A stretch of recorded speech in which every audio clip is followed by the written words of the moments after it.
मध्य प्रदेश की राजधानी भोपाल में मुख्यमंत्री मोहन यादव ने पुलिस मुख्यालय पहुंचकर वरिष्ठ पुलिस अधिकारियों के साथ महत्वपूर्ण बैठक की। इस दौरान उन्होंने राज्य में कानून व्यवस्था, विकास और सुशासन को लेकर कई अहम मुद्दों पर चर्चा की। इस बैठक के बाद मुख्यमंत्री मोहन यादव ने प्रदेश पुलिस की कार्यशैली और उपलब्धियों की सराहना करते हुए कहा कि उनकी सरकार के कार्यकाल में पुलिस विभाग ने कई ऐतिहासिक उपलब्धियां हासिल की है। उन्होंने कहा कि मध्य प्रदेश की पुलिस ने अपराध नियंत्रण और सुरक्षा व्यवस्था को मजबूत बनाने में उल्लेखनीय भूमिका निभाई है, जिस पर पूरे राज्य को गर्व है।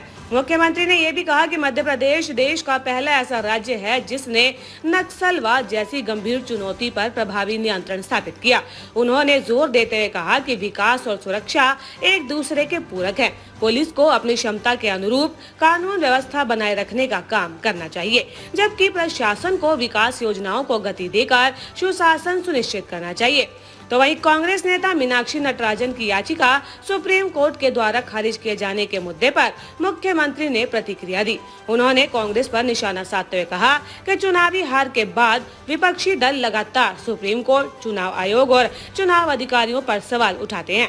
मुख्यमंत्री ने कहा कि कांग्रेस को दूसरों पर आरोप लगाने की बजाय आत्ममंथन करना चाहिए और ये समझने की कोशिश करनी चाहिए कि उनकी राजनीतिक पकड़ क्यों कमजोर होती जा रही है। पुलिस मुख्यालय पर आज आईजी कॉन्फ्रेंस का आयोजन किया गया। इस अवसर पर डीजी कैलाश मकवाना जी, एसीएस संजय शुक्ला जी, हम सब लोगों ने प्रारंभिक सत्र में शामिल होकर के पूरी कॉन्फ्रेंस के लिए शुभकामना भी दी। बीते दिन वल्लभ भवन में होम की पूरी समीक्षा हुई। मुझे इस बात का संतोष भी कि पुलिस ने बीते हमारी 2.5 साल की सरकार में कई ऐतिहासिक उपलब्धियां भी हासिल की है, जिसके आधार पर हम प्रदेश पुलिस पर हम सब गर्व कर सकते हैं।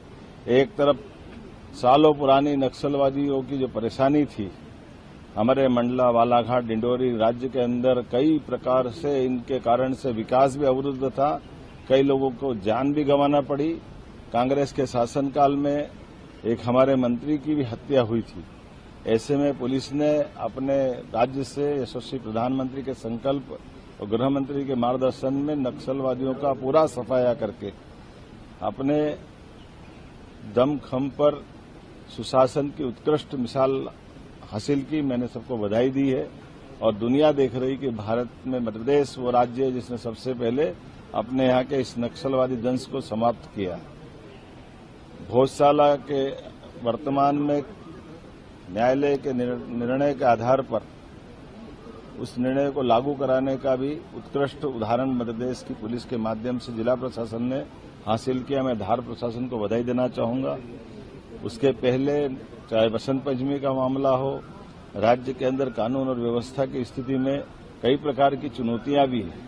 साइबर अपराध से लगाकर लगातार कई प्रकार की नई नई चुनौतियां आ रही, लेकिन प्रत्येक चुनौती में हम अपने भारत सरकार के नए कानूनों को लागू करने के उस परिप्रेक्ष्य में भी और बाकी प्रकार से भी सब प्रकार के संसाधन जुटाते हुए एक तरफ हमारी सरकार भर्ती में भी प्रोत्साहन दे रही है। तो 8 साल बाद सब इंस्पेक्टरों की भर्ती की गई है। बीते समय से लगाकर लगातार 22,000 पदों की भर्ती का लगातार हमने अभियान चलाया। मुझे इस बात की प्रसन्नता कि हर साल नई भर्ती निकालने के लिए हम सारा प्रबंधन कर रहे हैं, जिसके कारण से पुलिस के स्वीकृत पदों पर कोई स्थिति वेकेंट न रहे। ये हमारा प्रयास रहेगा। उम्मीद करेंगे विकास के इस क्रम में पुलिस अपनी क्षमता से काम करे, प्रशासन अपने ताकत से विकास के काम करे, प्रदेश में सुशासन की बयार चले। इसी सिलसिले में आज मैं यहाँ मुख्यालय आया था। मुझे अपनी इस सारे क्रम पे खास करके होम डिपार्टमेंट के लिए गए सारे कामों के प्रति संतोष भी है और उम्मीद करेंगे और ताकत के साथ आगे बढ़े। सर, एक कार्रवाई की है और एक एंटी नेशनल गतिविधियों में लिप्त फराज नाम का शख्स गिरफ्तार हुआ। मुझे इस बात का संतोष है कि हमारी पुलिस ने तत्परतापूर्वक भविष्य में कोई बड़ा आतंकवादी बनकर पाकिस्तान से भारत को संकट में खड़ा करे, वैसे आदमी को दबोच करके पुलिस ने उस पूरे नेटवर्क का खात्मा करने का काम किया और उस पूरे षड्यंत्र का पर्दाफाश किया। जिहादी मानसिकता का बहुत बड़ा साहित्य भी पकड़ाया है और ऐसे कहीं भी कोई किसी भी बिल में ऐसे सपेले घुसे होंगे, उनको पकड़ने में हमारी पुलिस सक्षम है। मैं बधाई देना चाहूँगा। बड़ा दुर्भाग्य के साथ कहना पड़ेगा कि कांग्रेस और कांग्रेस के नेताओं को हो क्या गया, अपनी हार को वो सुप्रीम कोर्ट हो, चुनाव आयोग हो, चुनाव अधिकारी हो, सबके सिर पे फोड़ते हैं। बेहतर होगा कि वो अपने अंदर झांक के देखे कि उनसे गलतियां कहां हो रही, वो इसमें क्यों कमजोर पड़ रहे। उम्मीद करेंगे अब इससे सबक लेके आगे बढ़ेंगे।